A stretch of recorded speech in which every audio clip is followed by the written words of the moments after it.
Moi, ce qui m'intéresse dans cette présentation, c'est vous dire que la réparation, en fait, du point de vue du conso, est-ce que c'est juste une question de prix? Comment je fais, en fait? Comment je mets en musique toutes ces choses-là?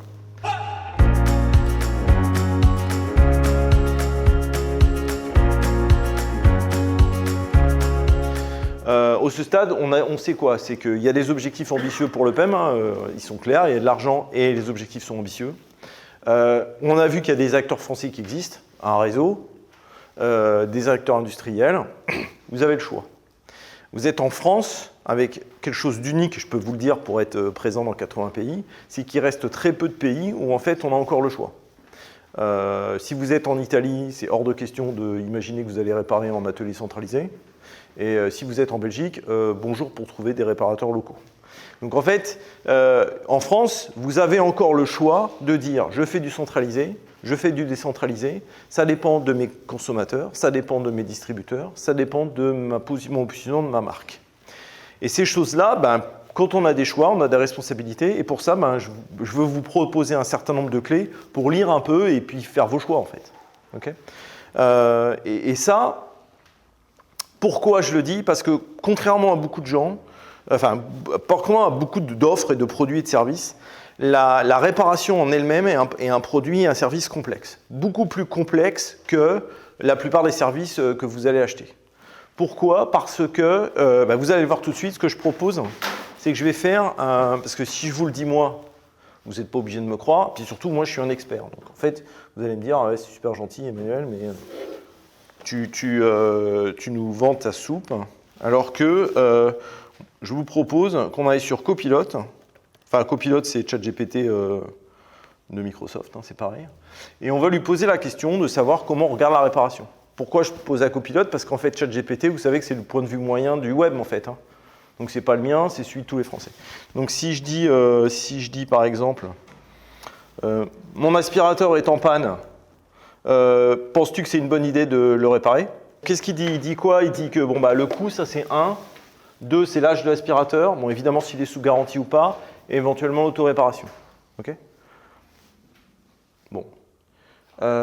Bon, c'est clair. Donc déjà, rien que sur un truc moyen du web avec des gens qui sont pas forcément des experts de la réparation, on voit qu'il y a déjà 4 paramètres. OK? Tu peux réparer tout seul. Est-ce que tu es sous garantie ou pas? C'est quoi l'âge de l'appareil? C'est quoi son coût? OK? Donc rien qu'avec ça, là-dessus, on est sur des produits... Enfin, c'est simple, hein, je ne suis pas allé très loin, parce qu'on pourrait discuter avec lui plus amont, plus en détail et c'est ça qui ne va pas sur mon aspirateur, etc., etc. Mais si on s'arrête là, on voit déjà qu'il y a déjà pas mal de paramètres. Non seulement il y a des paramètres, et c'est là où moi j'ai un point de vue qui est un petit peu différent, en tout cas qui est celui d'expert, mais cette complexité, elle est renforcée par le fait que, contrairement à beaucoup de produits, vous avez des alternatives dans la réparation. C'est-à-dire que vous avez non pas une seule alternative qui consiste à dire je répare ou j'achète, mais c'est je répare, je rachète ou je ne remplace pas en fait, je recycle. Okay. Et ce qu'il faut comprendre, c'est que ces alternatives ont des valeurs relatives. Donc ce que je vais dire, c'est relativement conceptuel, mais c'est très facile à comprendre de manière concrète. Si votre produit, vous avez de l'obsolescence fonctionnelle, c'est-à-dire que par exemple, ma télé, il y a des noirs plus profonds parce que c'est du OLED, qu'il y a des prises HDMI que j'en avais pas avant et que vous avez du Bluetooth 5, et en fait, la valeur de la télé nouvelle, elle augmente vachement par rapport à votre télé actuelle. Okay. À l'inverse, s'il y a une grosse inflation et que maintenant, ma télé, au lieu de coûter 500 balles, elle coûte 1500 balles, cette augmentation de coût fait que vous avez moins intérêt à le remplacer en fait. Peut-être que vous pouvez vous satisfaire de votre télé qui est dans votre garage. Okay. Pour le recyclage, il y a deux choses qui sont souvent qui sont mises de côté. D'abord, ce qui diminue l'intérêt de recycler, c'est que c'est-à-dire ne pas remplacer ou pas réparer, c'est que vous utilisez beaucoup cet appareil.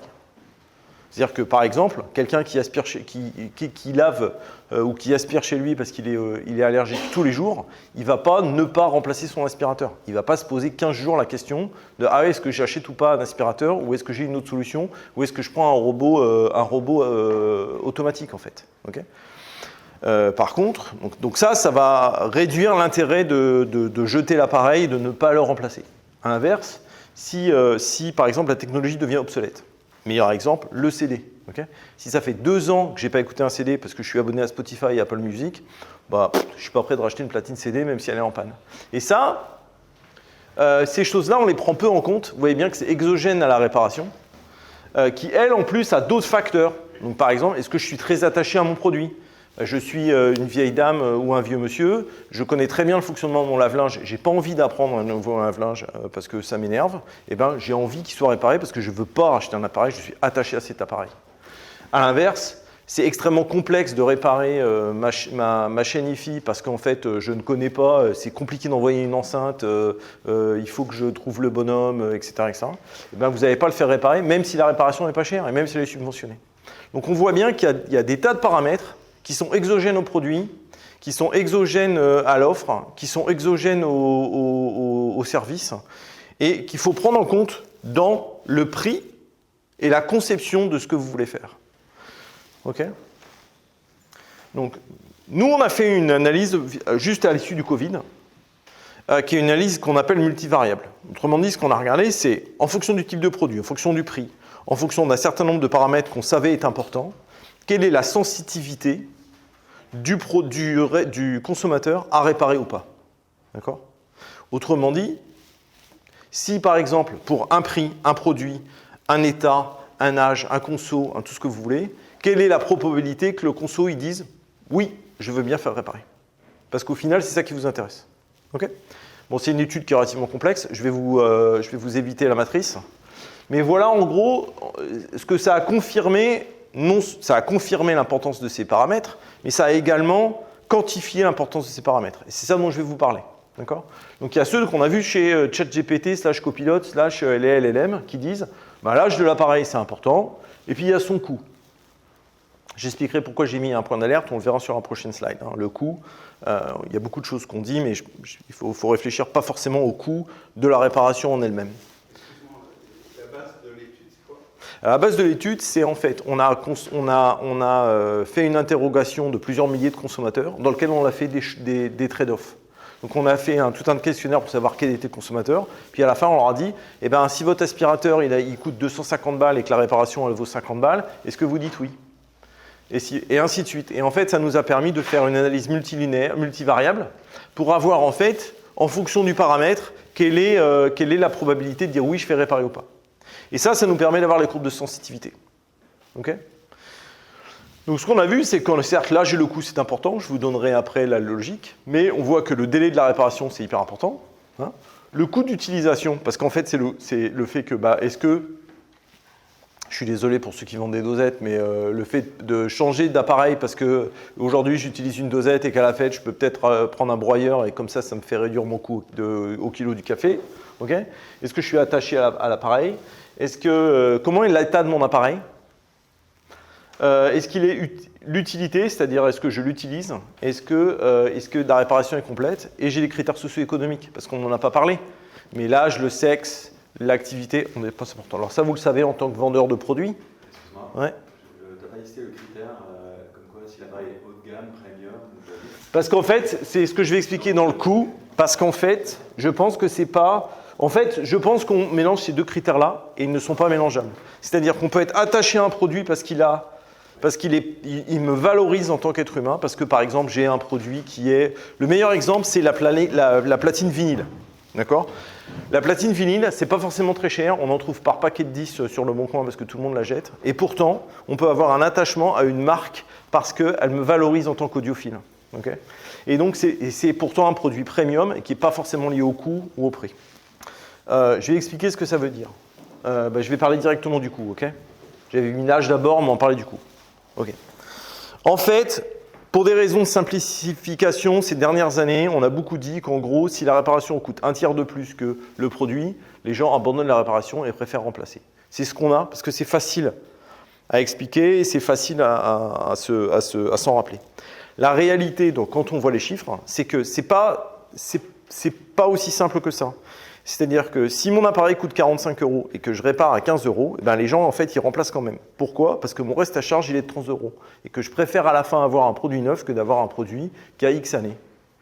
Alors que si mon produit il vaut 1000 € et que ma réparation elle vaut 300 €, eh ben, ça m'embête quand même de remettre 700 € sur la table et donc du coup je répare beaucoup plus. Et donc c'est pas tant le coût en termes de proportion du prix, ce qu'on dit depuis des années, hein, mais en fait le reste à charge. D'accord ? Et là où le reste à charge est compliqué, c'est que le reste à charge, ce n'est pas forcément un isoproduit. Ça peut être sur un produit équivalent.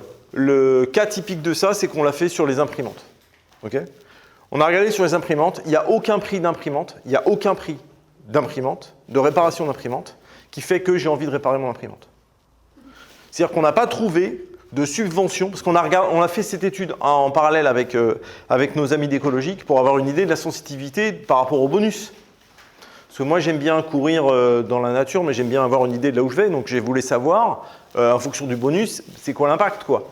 Et dans les imprimantes, il n'y en a juste pas, en fait. C'est-à-dire que le coût, comme de toute façon, ils considèrent que ce qui est important dans l'imprimante, c'est ton coût d'utilisation, tu n'en as rien à foutre de réparer.